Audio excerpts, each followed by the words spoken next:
इसका क्या है, जयंती है। जयंती मतलब तो समझते ही होंगे, इसी दिन इनका जन्म हुआ था।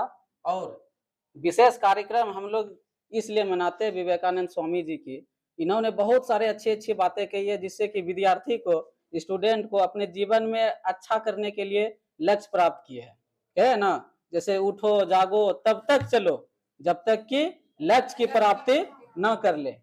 इसलिए हम लोग विशेष रूप से, और ये युवा है और हम सभी शिक्षकगण यहाँ युवा है, युवाओं में जो ऊर्जा होता है, जो एनर्जी होता है, बहुत ही भव्य होता है। इसलिए इस कार्यक्रम को आगे बढ़ाते हुए हम हमारे टॉपर्स एकेडमी के प्रिय सर, गोल्डन सर, साथ ही बाहर से आए हुए जो एक सक्सेसफुल व्यक्ति है, दरोगा जी है, नवीन जी है, और आदरणीय विष्णु प्रिया जी, हम सभी का टॉपर्स एकेडमी में स्वागत करते हैं, अभिनंदन करते हैं, वंदन करते हैं।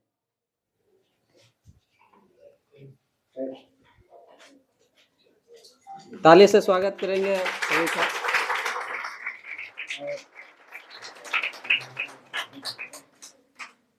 सभी शिक्षकगण, हमारे अतिथिगण सब आकर के दीप को प्रज्वलित कर स्वामी विवेकानंद को श्रद्धांजलि अर्पित करेंगे।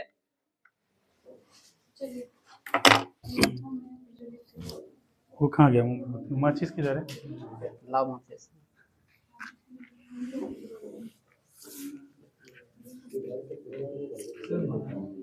नहीं दिख रहा है।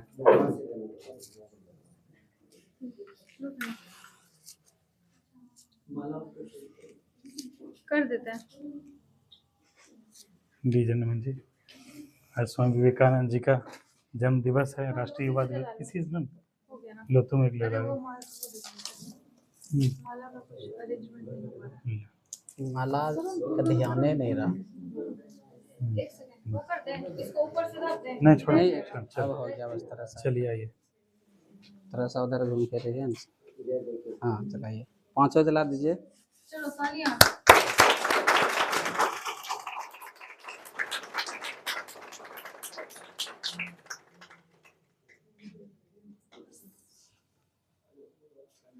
पुष्प अर्पित कीजिए सर। पुष्प अर्पित कीजिए, फोटो पे चढ़ाइए जी। पुष्प अर्पित करके श्रद्धांजलि देते हैं हम लोग। नवीन जी, पुष्प अर्पित कीजिए।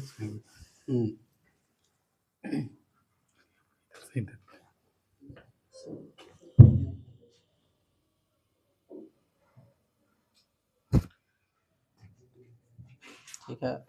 हाँ, अब कार्यक्रम को हम लोग प्रारंभ करते हैं। अब इस कार्यक्रम को हम आगे बढ़ाते हुए हमारे गोल्डन सर को आमंत्रित करते हैं। अब आगे की सारी बातें, सारी जानकारी गोल्डन सर के द्वारा प्राप्त करेंगे। धन्यवाद।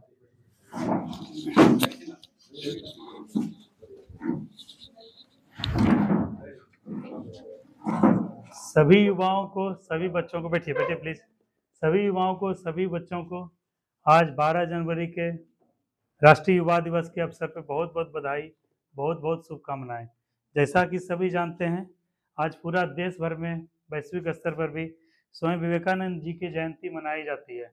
और स्वामी विवेकानंद जी को युवाओं के लिए प्रेरणा के स्रोत के रूप में हम लोग देखते हैं। हमारे ये आदर्श हैं, इनके दिखाए गए रास्तों पर चलकर हम अपने देश के, समाज के, लोगों के विकास के लिए बहुत सारे कार्य कर सकते हैं। तो इन्हीं के जो उद्देश्य थे, इनके जीवन का जो उनका लक्ष्य था, जिस प्रकार से सनातन धर्म को आगे बढ़ाते हुए युवाओं को प्रेरणा स्रोत के रूप में 1893 में शिकागो में विश्व हिंदू कांग्रेस का, उसके बाद क्या है कि भारतीय परंपरा को, संस्कृति को आगे बढ़ाए, उसी तरह से हम युवाओं को भी, हम छात्र छात्राओं को भी देश में इसी प्रकार से जो है एक जो है जोश से, जुनून से, उत्साह से समाज में, देश में एक बेहतर कार्य करते हुए इनके मार्गदर्शन पे चलते हुए करना है।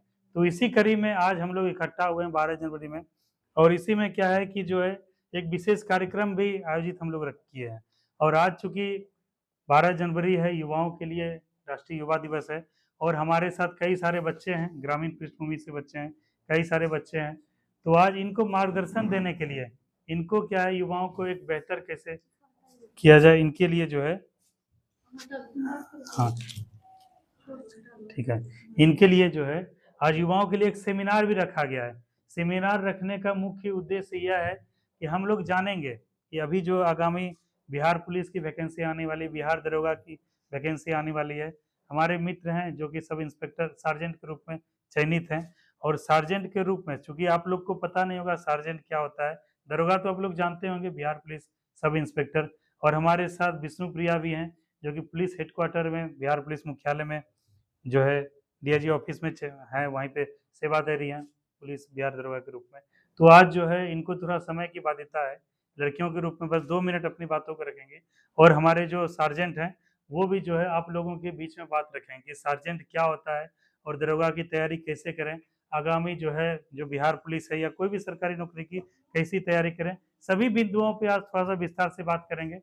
और आज इसी कड़ी में जो है हम लोग आमंत्रित करते हैं जो है नवीन जी को। नवीन जी जो है आपके बीच में आएंगे, 2 बात बोलेंगे, और आप लोग की जो भी क्वेरी होगी, क्योंकि विष्णु प्रिया जी का ट्रेन है, इनको जो है थोड़ा पटना निकलना है, कल से ऑफिस ज्वाइन करना है, तो ये फिर से सरस्वती पूजा के अवसर या किसी अन्य ओकेजन में फिर आपसे मुखातिब होंगी, आप लोगों के बीच में बातचीत रखेंगे, लड़कियों को खास करके।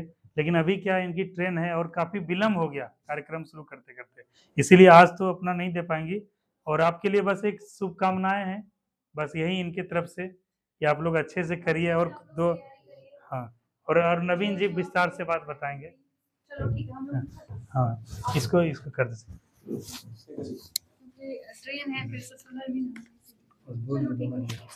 ठीक है। आप लोग सब लोग अच्छे से तैयारी करिए। हम तो कुछ भी तैयारी नहीं किए थे, लेकिन थोड़ा मेहनत करना होता है, अपने आप को पुश करना होता है, करके बस किसी तरह से निकल जाना है। एक बार जॉब हो गया तो धीरे धीरे सब हो जाएगा, ठीक है। तो सब लोग अच्छे से मेहनत करिएगा, बाद में फिर आते हैं, टाइम देंगे आप लोगों को, अभी थोड़ा सा शॉर्टेज है टाइम का, इसीलिए निकलना पड़ेगा। चलिए ठीक है, ऑल द बेस्ट आप सभी को। हमारे बीच नवीन जी हैं, आप लोग जो है आप लोग जो है जिनका क्वेरी है, थोड़ा सा रवि जी अपने बारे में इंट्रोडक्शन देंगे, उसके बाद से आप लोग का क्वेरी प्रारंभ होगा, ठीक है Navin ji. Good morning everyone. पहले आप लोग मेरे बारे में जान लीजिए। मेरा नाम नवीन दास हुआ और होम जिला मेरा दरभंगा हुआ। 2022 की जो 2213 की दरोगा की बहाली थी, जिसमें 2 तरह के पद थे, 215 बिहार सार्जेंट और जो रेस्ट बचे वो दरोगा की।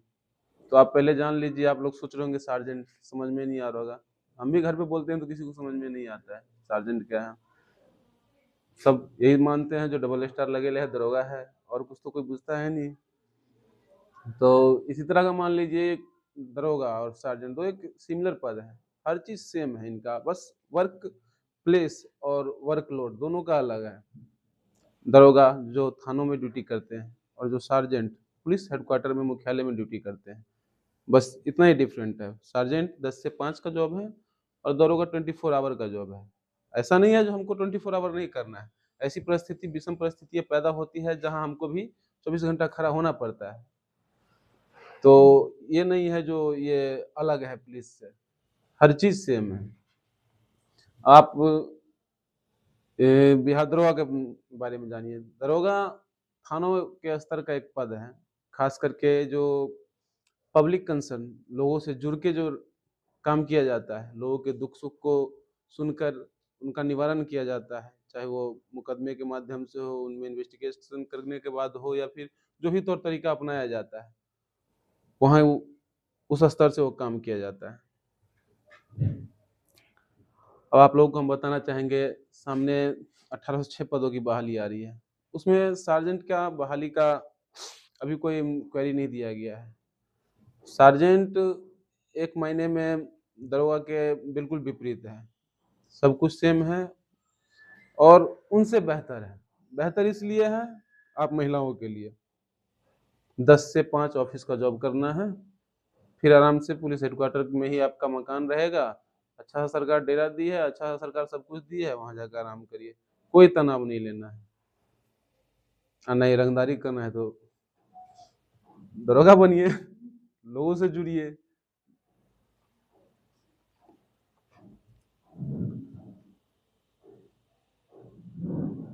मुझे नहीं पता है जो आप लोग की तैयारी कहाँ तक, किस तरह से, किस लेवल की कराई गई है, लेकिन हम आपके जो टॉपर्स एकेडमी के जो प्रोप्राइटर हैं मेरे प्रिय मित्र सन्नी जी,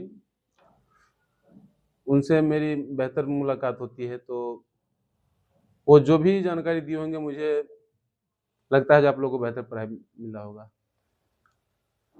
और मैं जानना चाहूँगा आप लोगों से, जो आप लोगों को कहाँ कठिनाई होती है पढ़ने में, किस विषय में होती है, किस जगह होती है, आपको कहाँ लगता है जो नहीं हमसे ये नहीं हो पाएगा, हमसे वो नहीं हो पाएगा, हम ये नहीं कर पाएंगे, वो चीज़ों को आप बताइए, मैं उनमें आप लोगों को बताऊंगा जो क्या करना है। तो आप में से कोई खड़ा होइए जिनको लगता है मुझे यहाँ पे समस्या है, मुझे ये पढ़ने में समस्या है।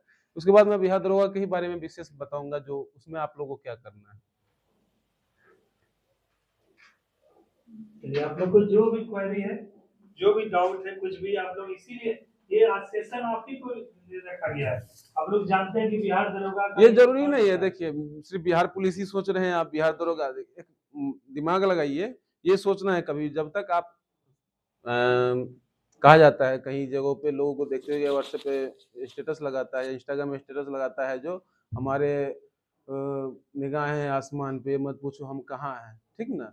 तो ऐसा आपको भी सोचना है, जो सोचना ऐसे है चांद पे ही निशाना लगाना है, अगर चुके तो 2-4 सितारा लगेगा, ठीक ना। तो कभी भी सोच छोटा नहीं रखना है, बेहतर सोचना है, तैयारी उस लेवल से करना है। आपकी मुट्ठी में क्या आता है, आपकी किस्मत को भी देखना है और मेहनत को भी देखना है। तो ये मत सोचिए जो हम दरोगा कर रहे हैं, मेरे पास तो बिहार पुलिस का क्वेश्चन है, पूछिए, वही सेम चीज है हर चीज। कुछ भी आप लोग मतलब ना केवल प्रशासनिक जो है विभाग से, इससे इतर भी, क्योंकि आपके क्या है, एक तो सीनियर भी हैं और हम उम्र भी हैं और युवा भी हैं, तो आपको किसी भी प्रकार की कोई भी समस्या आ रही है, कोई भी जानकारी लेना चाहते हैं, वो सब पूछिए। और चयनित पद पर हैं और आप लोग को बेहतर समझने में, मार्गदर्शन मिलने में काफी पहले सहयोग आप मिलेगा। लोग इन पूछिए चीजों को समझिए। आप लोगों में से कितने लोग ग्रेजुएट हो चुके हैं? हाथ उठाइएगा थोड़ा प्लीज। 2, 4, 6, 7 लोग हैं, और जो मान के चलिए आने वाले 1 आध साल में ग्रेजुएट हो जाएंगे या ग्रेजुएशन में इनमें हैं, लगभग लोग इंटर पास कर चुके हैं, वही ना। तो मान के चलिए जो इंटर पास कर लिए, वो इंटर लेवल की जो भी बहालियां होंगी, वो बिहार पुलिस की हो या एसएससी जीडी की हो या फिर अदरवाइज जो भी फोर्सेज में या फिर सिविल में जो भी है, वो आप एप्लीकेबल है। जो ग्रेजुएट हो चुके हैं वो हमारे देश के हर एक बेहतर एग्जाम के लिए आप एप्लीकेबल हैं। आप आईएएस भी बन सकते हैं, आईपीएस भी बन सकते हैं, जो सोचिए जो ग्रेजुएट हैं। तो आप लोगों को ये मायने नहीं रखना है जो ग्रेजुएट हम नहीं हुए हैं तो हम इस लेवल का सवाल ना पूछे। आप अभी से प्रिपेयर होइए, अपने परसेप्शन को डेवलप करिए, आपके अपने अंदर के सोच को डेवलप करिए। कुछ बहुत ज़्यादा चीज़ें नहीं है, आप बस घबरा रहे हैं, डर रहे हैं, उन चीज़ों को दूर करिए। पूछिए क्या है, आप लोग प्लीज पूछिए, तभी हम बताएंगे। दरोगा में जो मैथ्स होता है तो वो कितने नंबर का आता है और मतलब उसके लिए क्या-क्या पढ़ना है? हाँ, अच्छा सवाल है। जो दरोगा का रिजल्ट जो आजकल बनता है ना, जीके जीएस और करंट अफेयर साइंस, सभी लोग रट के जाते हैं या मेहनत करके जाते हैं, 5 साल 10 साल से लोग मेहनत कर, सबको सब कुछ याद है। किसी का रिजल्ट अगर वहाँ पर अप एंड डाउन होता है तो वो मैथ रीजनिंग 2 पोर्शन है उसमें, मैथ और रीजनिंग से 10 क्वेश्चन कम से कम 10 क्वेश्चन आपको पूछना ही है। 10 से 15 तक का लेवल रहता है, लेकिन 10 क्वेश्चन एनी हाउ वो पूछेगा। और मैथ क्वेश्चन का कोई लेवल बहुत बढ़िया नहीं होता है, आप लोग अंडर 10th का जो भी मैथ पढ़े हैं उसी लेवल का होता है। तो वो जो आपका रिजल्ट तय करता है वही 10 गो क्वेश्चन आपका तय करता है, आपने उसमें क्या प्रदर्शन करके लाया है। हर 10 क्वेश्चन में 7 क्वेश्चन 6 क्वेश्चन हर एक व्यक्ति बना लेता है, उसमें जो 1-2 क्वेश्चन और जो इन आउट होता है वो और बेहतर प्रदर्शन दिखाता है आपका। तो वो एक बहुत ही महत्वपूर्ण स्थान रखता है मैथ रीजनिंग। और बताइए सर, हम लोग को अगर हमको दरोगा बनना है, ठीक है, तो हमको दरोगा का लेवल का कॉन्फिडेंस कैसे आएगा? हमको उतना कॉन्फिडेंस नहीं है कि हम बन सकते हैं। पहले तो आपको ये सोचना पड़ेगा जो हम कर सकते हैं। पहले तो ये सोचिए कि हम कर सकते हैं, हम करके आए हैं और भी करके कोई गया है, आप भी सोचिए तो हम भी कर लोग का सकते हैं। स्टार्टिंग पॉइंट क्या होना चाहिए सर? आपका स्टार्टिंग पॉइंट, आप ग्रेजुएशन कर लिए हैं? ग्रेजुएशन कौन सी क्लास में हैं? अभी बीए सेमेस्टर 3 में। मतलब फाइनल ईयर में हैं। नहीं, 1.5 साल का 6 महीने का सेमेस्टर होता 6 महीने का सेमेस्टर चल रहा है। अच्छा, हम लोगों से थोड़ा अलग चल रहा है। हाँ हाँ। तो इसलिए हम आप 10वीं तक पढ़े हैं ना अच्छे से? तो 10वीं तक में आपको हिंदी कविताएं याद हैं कुछ उससे पहले की? ठीक है, नहीं है याद। इतिहास पढ़े होंगे, आधुनिक भारत, प्राचीन भारत, वही सारी चीजें हम जो पढ़ के आए हैं। आपको जो सर पढ़ा रहे होंगे उन्हीं में से आपका निचोड़ दे रहे हैं ये। आपने 10वीं में पढ़ा, 9वीं में पढ़ा, 8वीं में पढ़ा, हम लोग को भी नहीं पता था ये सब क्या है, ये सब बस पढ़ ले रहे हैं। हम लोग को भी उसका महत्व उस टाइम में नहीं पता था। जब जनरल कंपटीशन की तैयारी शुरू किए ना, तब उसका महत्व हमको पता चला जो ये क्या है। तो आप पढ़ के आए हैं उन्हीं चीजों को, और सर भी आपका उसी में से निचोड़ दे रहे हैं। आपको बस ये समझना है जो हमको वही पढ़ाया जा रहा है, और उसी चीज को आप अपने स्तर से रिवीजन करिए। देखिए, किसी भी सब्जेक्ट या फिर किसी भी एग्जाम के लिए सिलेबस बहुत बड़ा होता है, बहुत बड़ा, जिसको आप देखिएगा चक्कर आएगा, नींद आएगा, बस देखिएगा, लेकिन उसमें करना कुछ नहीं है आपको। आपको बस उसमें देखना है जो किस एग्जाम की आप तैयारी कर रहे हैं, उसका सिलेबस आपको देखना है, जो वो कहाँ से क्वेश्चन उठा रहा है, और उस पोर्शन को आपको देखना है जो इस टॉपिक से क्वेश्चन ले रहा है, इस टॉपिक से क्वेश्चन ले रहा है, उन चीज़ों को आपको पढ़ना है। सिलेबस तो बहुत है, बहुत चीज़ों को देखिएगा तो आप तो पगला जाइएगा, भर दिन आप वही सोचने में लग जाइएगा जो इतना बड़ा सिलेबस है, हम कहाँ से पढ़ पाएंगे, ये नहीं पढ़ पाएंगे, इतना मोटा किताब है, इतना मोटा ये सिलेबस है, वो सिलेबस है, करंट भी पढ़ना है, मैथ भी पढ़ना है, रीजनिंग भी पढ़ना है, साइंस भी पढ़ना है, इतिहास तो रट लेते हैं, साइंस माथा में घुसे नहीं रहा है, बहुत चीज़ें माइंड में आएगी आपके। तो आपको वो देखना है जो आपका सिलेबस क्या है, किस एग्जाम की तैयारी कर रहे हैं। आप दरोगा के लिए कर रहे हैं तो उसका सिलेबस देखिए, या फिर जो आपके गाइडलाइन में हैं, जिनकी गाइडलाइन में आप हैं, जो सर आपको दे रहे हैं, उन्होंने जो बताया जो नहीं ये आपका सिलेबस है, उन चीज़ों को आप खुद से भी देखिए। सर तो आपको बता ही रहे हैं, सेल्फ स्टडी आपका बहुत मायने रखेगा उस जगह पे, जो इन्होंने पढ़ाया उसको भी, और जो आप खुद से पढ़ रहे हैं उसको भी। अपने आप में किसी एग्जाम के लिए उसी का सिलेबस अपने ही जगह पे बहुत बड़ा योगदान रखता है। आप उसके सिलेबस को देखिए, उस तरह से आप उस रास्ते पे चलिए। सर आप ये बताइए कि हमको मतलब किस टाइमिंग में क्या पढ़ना चाहिए कि हमको ज्यादा से ज्यादा याद हो सके, या तो हमको ज्यादा तैयारी बेहतर हो सके? ये तो आप खुद कर सकते हैं, किस टाइम में आपको पढ़ना अच्छा लगता है, किस टाइम में आपको सोना अच्छा लगता है। अपने अनुभव से बताइए सर। मेरा अनुभव तो कहता है जो पढ़ने का कोई टाइम टेबल ऐसा हम फिक्स नहीं कर पाए अपने जीवन में। मैं अपनी बात बताता हूँ, दिन में 4 घंटा पढ़ते थे, किसी क्लास को लेते थे तो 4 घंटा वो मेरा प्लस पॉइंट था। रात में हम ज़्यादा से ज़्यादा 12-1 बजे तक पढ़े हैं, जब भर रात जाग के हम नहीं पढ़े हैं। मतलब हम जहाँ से स्टार्ट करें वहीं से ठीक है।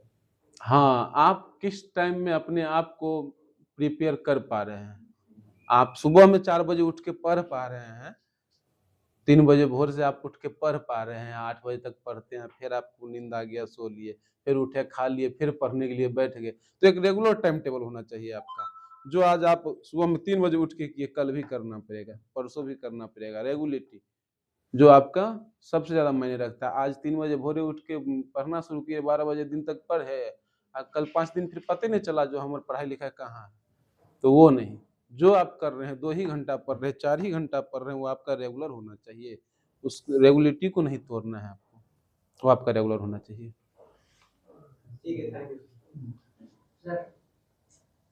लुसेंट पढ़ना चाहिए या फिर नीचे क्लास का एनसीईआरटी? आपको आपके पास वैसे ग्रेजुएशन हो गया है आपका? नहीं सर, थर्ड सेमेस्टर में। आप एनसीईआरटी भी पढ़िए, लुसेंट भी पढ़िए, लेकिन ज़्यादा बेहतर रहेगा एनसीईआरटी को पढ़िए, 2 बार 4 बार पढ़िए।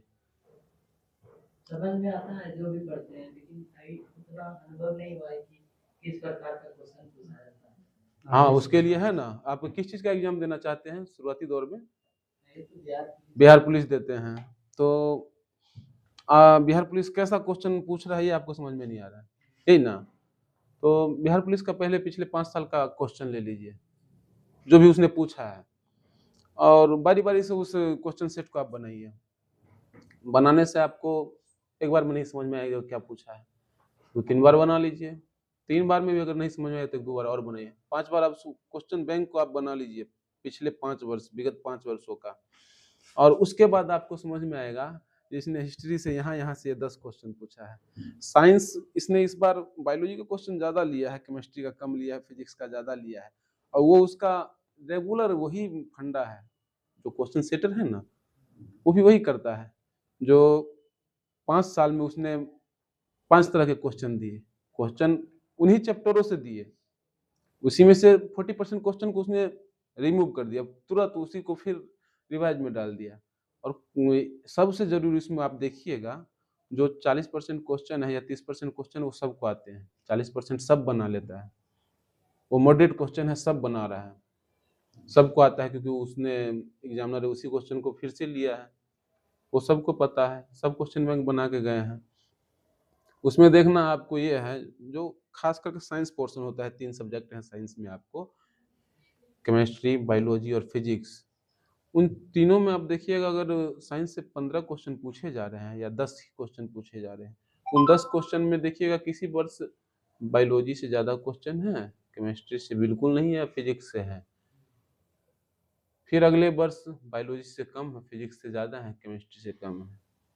इसी करके वो 5 साल ऐसे बिताता है। वो आप उस पैटर्न को उसको पकड़ लीजिएगा, जो अब लगेगा इसमें, इस बार बायोलॉजी में ज़्यादा लिया है तो इस बार फिजिक्स में ज़्यादा लेगा। आप वो पैटर्न को पकड़ लीजिएगा एग्जामिनर के, आप समझ जाइएगा जो यहाँ से एक क्वेश्चन ऐसा रिमोट की तरह चला रहा है।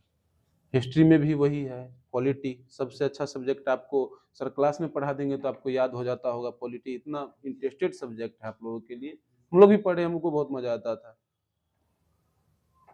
तो वो भी क्वेश्चंस आपको पॉलिटी में, इतना सा सिलेबस है पॉलिटी का, समझना उसको बेहतर है। जो सर बोलते हैं उस बात को आप क्लासरूम में जरूर गौर से सुना करिएगा, ये नहीं जो बैठ के इधर उधर देख रहे हैं हम, ठीक ना। तो जो भी सब्जेक्ट सर पढ़ाते हैं ना, उसको आप गौर से सुनिए। सुनने से जो है ना, आपको याद तो बहुत ज़्यादा नहीं होगा, लेकिन जब क्वेश्चन आपकी आंखों के सामने आएगा तो आपको याद आएगा जो हम तो पढ़े हुए हैं, और तुरंत आपके माइंड में आएगा।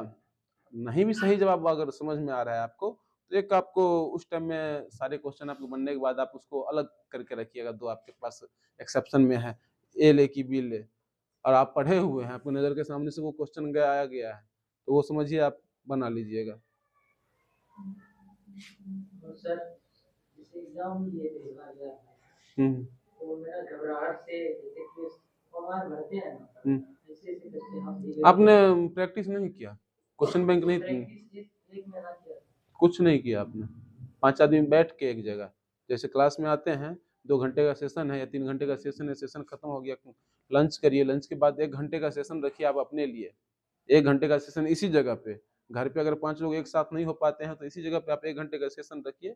और जो पिछले क्वेश्चन है, बिहार पुलिस का हो या बिहार दरोगा को हो या बीपीएससी का हो, ये नहीं देखना हम बिहार पुलिस का एग्जाम दे रहे हैं तो बीपीएससी का क्वेश्चन हम टच नहीं करेंगे। आप बीपीएससी का क्वेश्चन भी टच करिए, वो आपका माइंड का परसेप्शन डेवलप करेगा, आपके अंदर का डर निकालेगा। आप तो बिहार पुलिस का तैयारी करें, बिहार पुलिस का क्वेश्चन देख रहे हैं,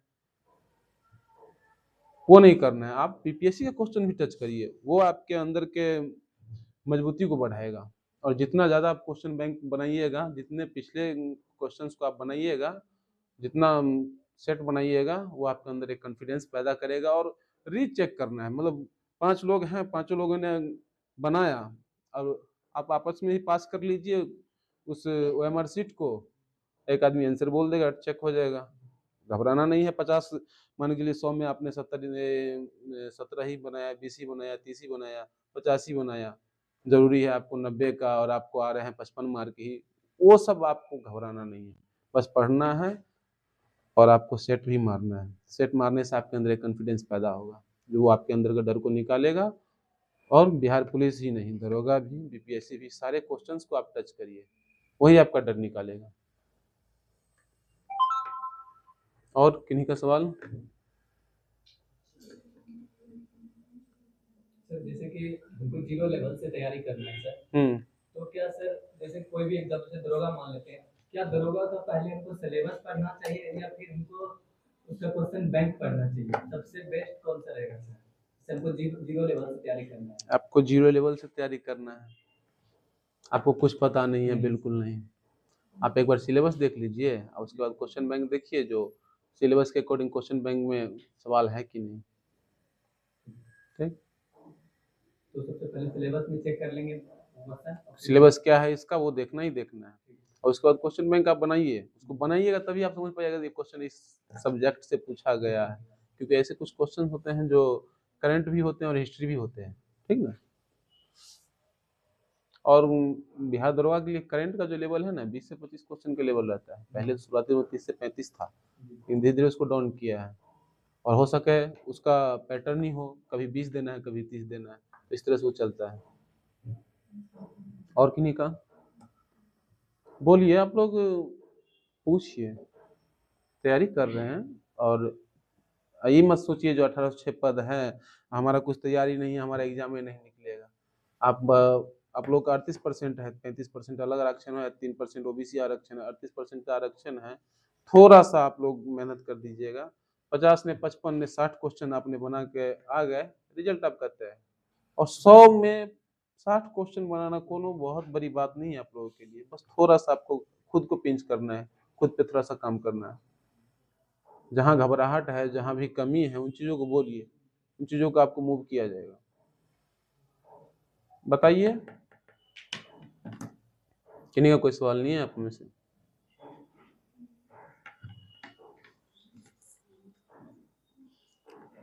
देखिए 1806 पद का दरोगा का बहाली अब आपको हम बता देते हैं।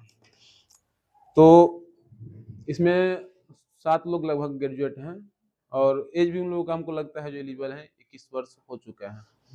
तो आप लोग फॉर्म जरूर भरिएगा, और फॉर्म इसलिए नहीं भरिएगा जो हमको सिर्फ एग्जाम देना है, इस व्यू से नहीं भरना है फॉर्म जो हमको सिर्फ एग्जाम देना है, इस व्यू से भरना है जो हमको मेहनत करना है और एग्जाम को फेस करके निकालना भी है।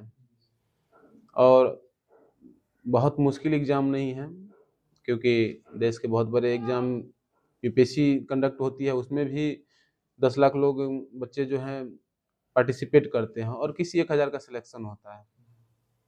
तो ऐसा ही ये भी है, 1806 पद है तो इसमें भी 10 लाख लोग जरूर, बेरोजगारी है उसके अकॉर्डिंग आपको फॉर्म फिलअप होगा ही। आपको सोचना है उसमें से एक सीट, 1806 नहीं देखना है, आपका अपना एक सीट नजर आना चाहिए। हमको 1806 नहीं चाहिए, हमको एक चाहिए। और उस एक के लिए आप क्या कर सकते हैं, आपको खुद करना पड़ेगा। सर मान के चलिए आपको गाइडलाइन दिखाएंगे, आपको जो भी मटेरियल देंगे या जो भी पढ़ाएंगे उसको रिवीजन मोड में रखना है हमेशा। जो भी पोर्शन हो, आपका हिस्ट्री पोर्शन कमजोर है, आपका फिजिक्स को बायोलॉजी केमिस्ट्री ज्योग्राफी ये पोर्शन मजबूत है और हिस्ट्री कमजोर है तो हिस्ट्री पे थोड़ा सा समय ज़्यादा दे दीजिए, बाकी पे थोड़ा सा समय कम कर दीजिए। लेकिन हर चीज़ को आपको साथ में लेके चलना ही नहीं है जो किसी एक के वजह से आपका कोई नुकसान नहीं होने वाला, ऐसा नहीं है। इस एग्जाम में किसी एक पोर्शन को भी आप छोड़ते हैं तो आपका भारी नुकसान होने वाला है।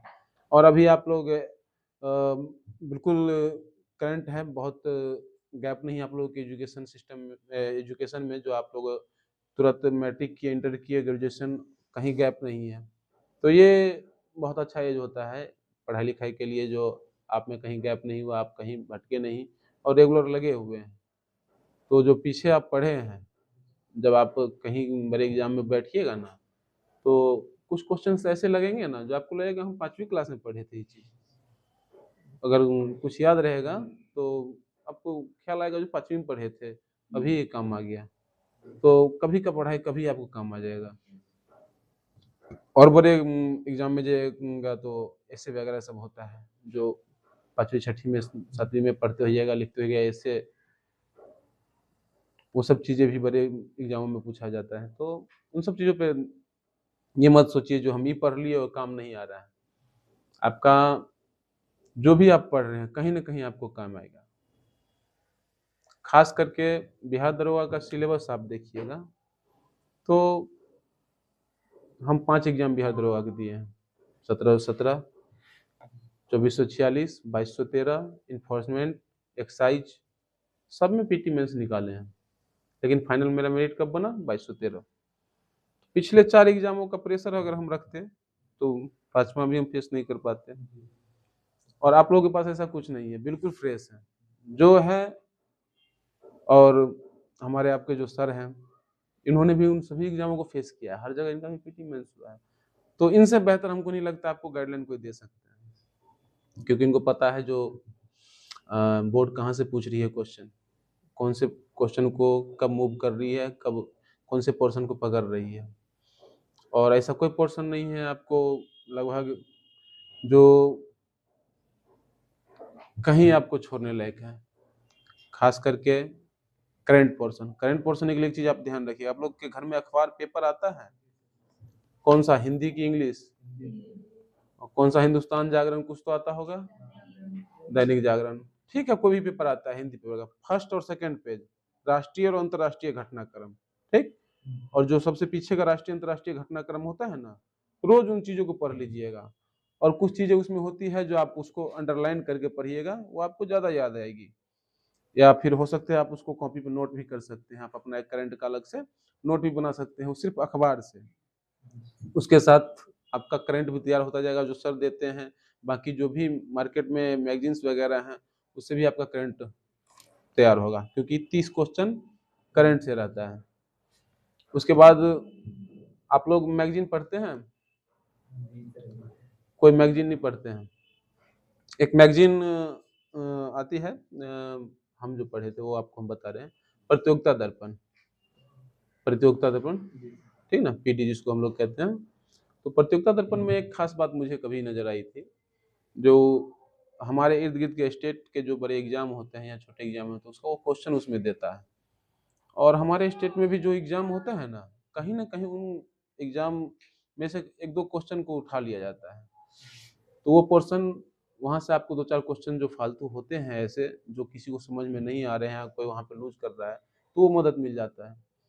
तो और करंट भी अच्छा वो देता है, बाकी करंट के लिए आप पेपर पढ़िए, सर का जो गाइडलाइन है वो देखिए, और आपको लगता है नहीं हमको और अतिरिक्त तैयारी की आवश्यकता है तो एक पीटी का प्रतियोगिता दर्पण जो है महीने का वो भी आप रखिए, उसमें जो भी कंटेंट होते हैं वो आप पढ़िए, बेहतर तैयारी होगी।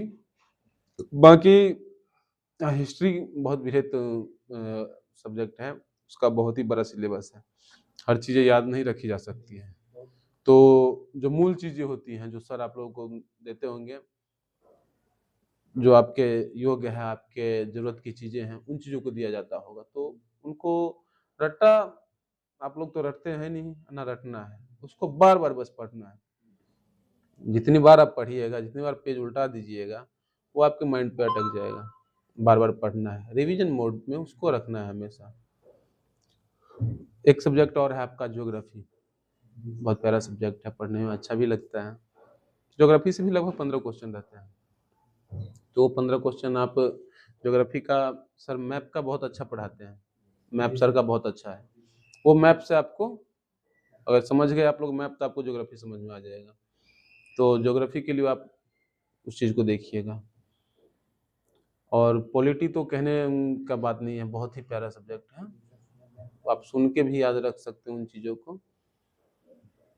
एक सब्जेक्ट है आपका इकोनॉमिक्स, इकोनॉमिक्स में जो भी क्वेश्चंस होते हैं ना 5 या 6 क्वेश्चन रहते हैं, 5 या 6 लगभग 10 भी कभी कभार रहते हैं, उसका एक खास बात है वो करंट से जुड़ के रहता है, जो इकोनॉमिक्स है उसका क्वेश्चन योजना काल से भी रहता है, लेकिन वहाँ से अब क्वेश्चन को कम कर दिया गया है, अब रहता है करंट से जोड़ के, तो 2 क्वेश्चन करंट से जोड़ के इकोनॉमिक्स का रहेगा, और 5-6 क्वेश्चन आपको योजना, जो भी आपके 17 योजना है, 16 योजना है, जो भी हैं उनको आप टू दी पॉइंट पढ़ लीजिएगा, क्योंकि हर एक 1951 के बाद जितने भी योजना काल आए सभी में कुछ ना कुछ बृहत बदलाव हुआ है और वही चीज़ें पूछी जाती है, तो आप वहाँ से जरूर उन चीज़ों को देखिएगा।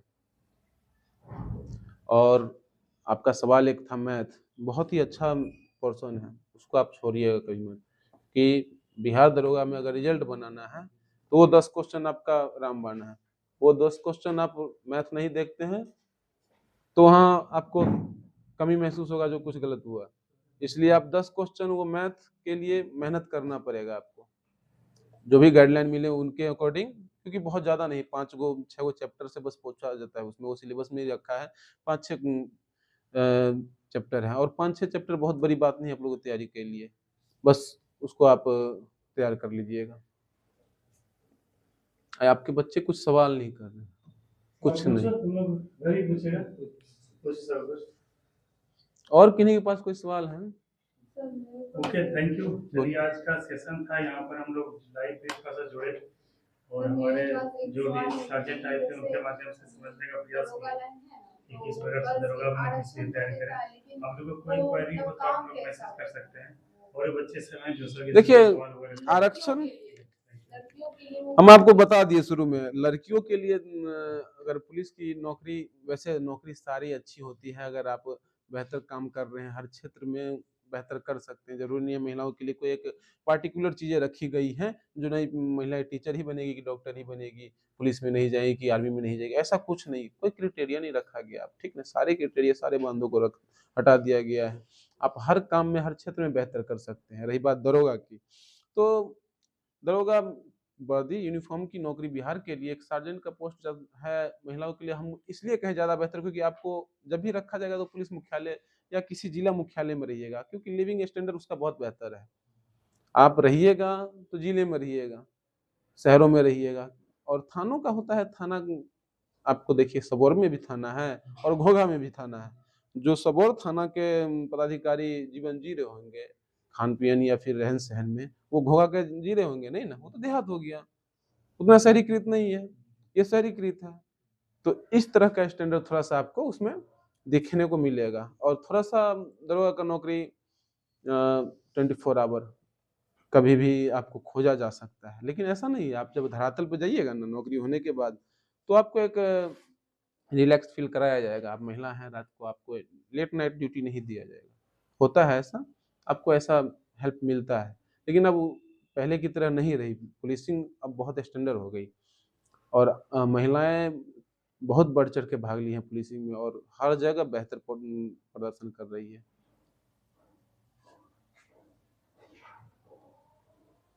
और किन्हीं का कोई सवाल? आप लोग जो सवाल पूछ रहे थे, बोले थे ना लिख लिख के। देखिए, किसी ने अभी कुछ देर पहले सवाल किया था जो अंदर के डर को हम कैसे निकालें। खड़ा होइए, पूछिए, यही है आपका अंदर का डर। जब तक आप सवाल नहीं करेंगे आपका डर नहीं निकलेगा। पूछिए, पूछो सवाल। देखो, तुम लोग जानते हो सभी बच्चे कि बिहार दरोगा का जो कितना प्रेस्टिजियस जॉब है।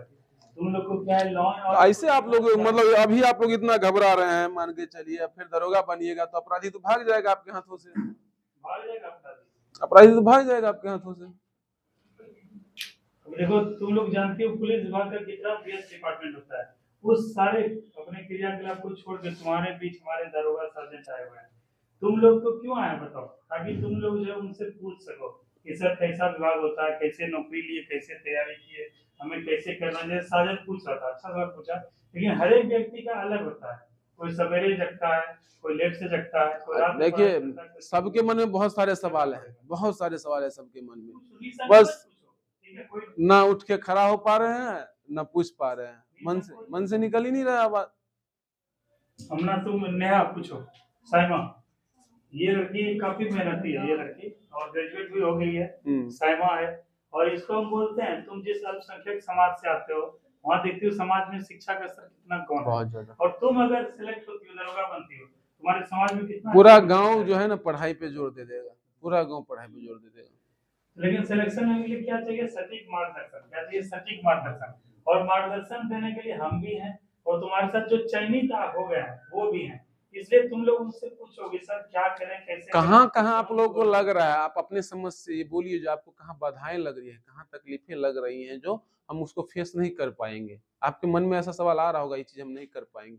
पीछे से एक ने पूछा, हमको लगता है नहीं कर पाएंगे, पहले तो ये सोचिए ना जो हम कर पाएंगे। तो ऐसे कुछ सवाल हो आप लोगों के मन में, उसको निकालिए बाहर, आप लोगों का हेजिटेशन हटेगा।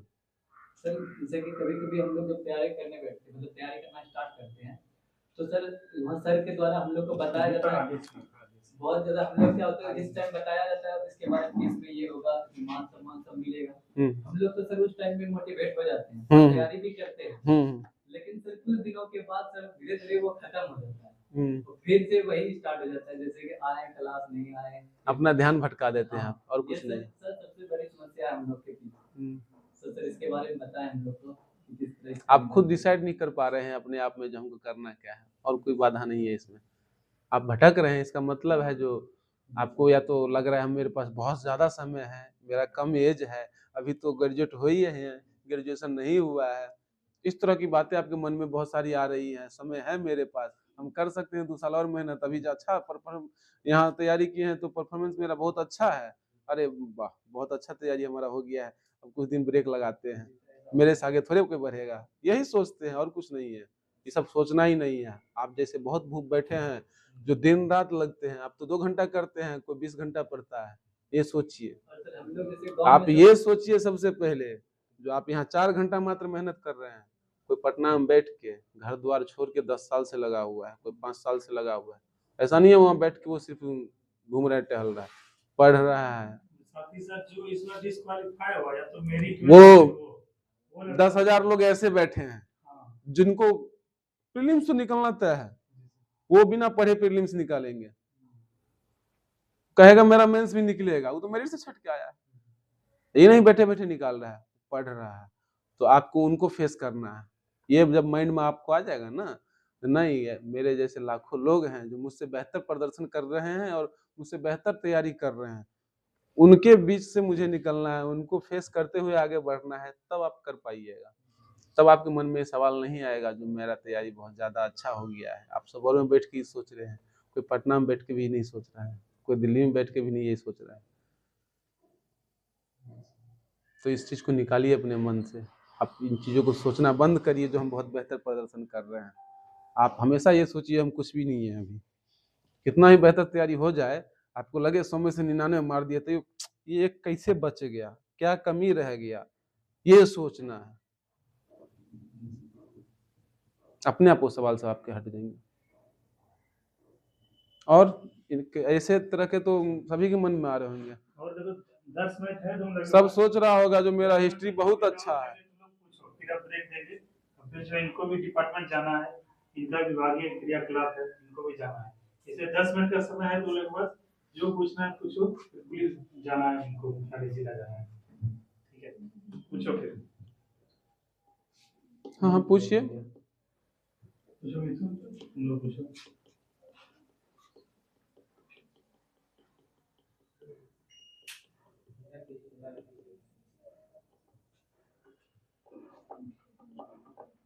अच्छा पीछे आप लोग भी तैयारी करते हैं ना? नहीं, ये मैरिड जो है आप तैयारी करते हैं ना? अच्छा इंटर में है तो तैयारी अभी से सोचिए, इन चीज़ों को अभी से सोचिए। ये नहीं है जो इंटर में है तो हम लोग को कोई गाइडेंस नहीं दिया, जो आप इंटर में है तो इंटर में मत सोचिए। सर, हाँ हम स्टूडेंट के लाइफ में कोई एक लक्ष्य बनाना जरूरी है क्या? जैसे हमको ये चीज करना है, मतलब हमको ये चीज करना है। कौन से क्लास में आप हैं?